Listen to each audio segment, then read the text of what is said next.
ও মা, হ্যাঁ, বলো। কি করছো মা? আজকে পৌষ সংক্রান্তি না, সাদের পিঠা করব। এই জন্য চালটা করছি তখন। ও আচ্ছা, এটা চাল বাটা না? হ্যাঁ, চাল বাটা একটু লবণটা মধ্যে একটু মেখে দিচ্ছি, তারপরে করবো পিঠাটা। ও, তো আজকে সাজ হবে না? হ্যাঁ, সাদের পিঠা হবে। হ্যাঁ, তাহলে দেখতেই পাচ্ছেন বন্ধুরা আপনারা যে এখানে মা এই যে চাল বাটা করে নিয়েছে। আজকে হবে সাজের পিঠে, আর আজকের দিনে সাজের পিঠাই করতে হয়, তাই না?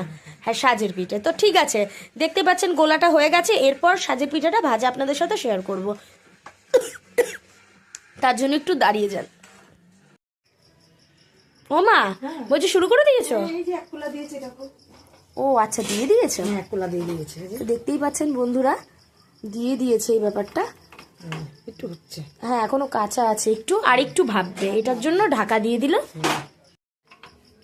তো দেখতেই পাচ্ছেন বন্ধুরা, এই দেখুন উল্টে গেল। এই সাজের পিঠেগুলো এভাবেই হয়।